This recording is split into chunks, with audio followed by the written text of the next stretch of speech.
Hello everyone, আসসালামু আলাইকুম। আশা করি সবাই ভালো আছেন। গরুর বট বা গরুর ভুঁড়ি, এটা অনেকের পছন্দ, আবার অনেকের খুবই অপছন্দ।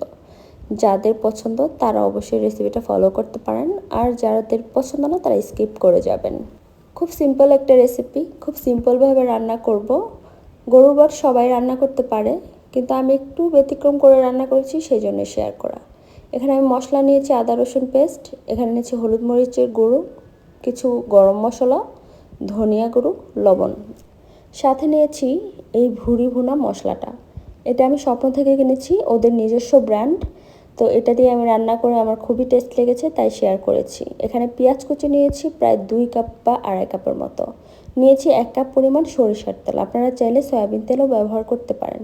এখানে 1 কাপ পরিমাণ পুরো তেল আমি দিয়ে দিলাম, এবং তেলটা গরম হওয়ার সাথে সাথে এখানে প্রথমেই আমি দিয়ে দিব গরম মশলাগুলো। গরম মশলাগুলো প্রথমেই যদি আপনি তেলে ছেড়ে দেন তাহলে এটার ফ্লেভারটা ভালো মতো ফুটে আসে। আর এখানে আমি এখন দিয়ে দিব এই আড়াই কাপ পরিমাণ পেঁয়াজ কুচি। পেঁয়াজ কুচিটা দেওয়ার পর এখানে আমি ভালো মতো নেড়ে চেড়ে দেবো, এবং অপেক্ষা করব পেঁয়াজগুলো একটু সিদ্ধ হয়ে যাওয়া পর্যন্ত। পেঁয়াজগুলো আমি ভাজতে যাব না, শুধুমাত্র সিদ্ধ হওয়া পর্যন্তই অপেক্ষা করব। সব মশলাগুলো এখন আমি দিয়ে দিব। প্রথমে আমি এখানে যে গরম মশলাগুলো নিয়েছি, শুকনো মশলা সব দিয়ে দিব।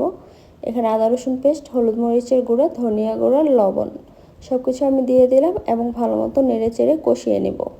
এই মশলাগুলো কষানোর সাথে সাথে আমি পানি দিব না, তার আগে আমি ভুঁড়ি ভুনা মশলাটা দিয়ে দিব এখানে। কারণ এখানে ভুঁড়ি ভুনা মশলাটাও কষানো খুবই জরুরি।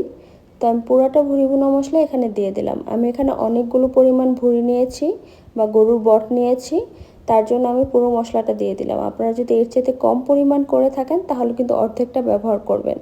আপনারা এটাকে তাহলে 2 দিন বা 2 বার রান্নার সাথে ব্যবহার করতে পারেন। তারপরে আমি এখানে মশলাটা কষানোর জন্য পানি দিয়ে দিলাম। মোটামুটি অনেকখানি পানি দিয়েছি, যেহেতু মশলার পরিমাণটা অনেক বেশি। এবং এই মশলাটা আমি এখন এই পানির সাথে ভালো মতো কষিয়ে নিব। তারপরে আমি পুরো বটটা এখানে দিয়ে দিব। দেখতে পাচ্ছেন এখানে কিন্তু যেই ঝোলটা খুবই ঘন হয়েছে, আর খুবই কিন্তু দেখতে সুন্দর লাগছে। এটাকে যতটা কষাবেন ততটা কিন্তু এটা ভালো হবে রান্না। তারপর আমি পুরো এখানে বট দিয়ে দিলাম। তারপরে এখন এগুলাকে ভালো মতো কষানোর পালা। এটা কিন্তু কষানোর উপরেই সবচেয়ে বেশি মজার হয়ে থাকে। এই ভুঁড়ি বা বট, এটা এক এক অঞ্চলে এক এক নামে বলা হয়ে থাকে, পরিচিত। তো আপনারা কী নামে পরিচিত আপনাদের এলাকায়, সেটা অবশ্যই আমাকে জানাবেন। আমাদের এলাকায় তো এটাকে ভুঁড়িও বলে, অনেকে বট বলে, কেউ বলে উঝুড়ি। আমি কিন্তু এখন বটটা পুরো ভালো মতো কষিয়ে নেব। এতটা কষাবো যাতে এর নিচ থেকে ভালো মতন ঝোলটা শুকিয়ে যায়। একেবারে পোড়া লেগে যাওয়া যাবে না, কিন্তু ঝোলটা মোটামুটি শুকিয়ে আসা পর্যন্ত আমি কিন্তু কষিয়ে নিচ্ছি। রান্নাটা আপনাদের কাছে আহামরি তেমন কিছু মনে না হতে পারে, কিন্তু আমার কাছে এই মশলাটা দিয়ে রান্নাটা অনেক মজার লেগেছে, সেজন্যই আরও বেশি শেয়ার করলাম। তবে আমরা যারা রান্না পারি না তাদের জন্য খুব হেল্পফুল এই রেসিপিটা। শুধুমাত্র একটা মশলা কিনে রান্নাটা করে ফেলতে পারেন, একটু আলাদা টেস্টও পাওয়া যাবে। আর আপনাদের যে স্বপ্ন থেকে এই মশলাটা কিনতে হবে তেমন কোনো কথা নয়, আপনারা যে কোনো ব্র্যান্ডের কিন্তু ভুঁড়ি ভুনা মশলা কিনে এই রান্নাটা করতে পারেন। দেখতে পাচ্ছেন রান্না কিন্তু একেবারেই কমপ্লিট। আমি হালকা পরিমাণ ঝোল রেখেছি, কারণ আমি যেহেতু ভাত দিয়ে খাবো সেই জন্য। আপনারা যদি পরোটা বা রুটি দিয়ে খান আরও একটু ঝোল কমাতে পারেন, কিন্তু এভাবেও খুবই মজার হয়েছিল।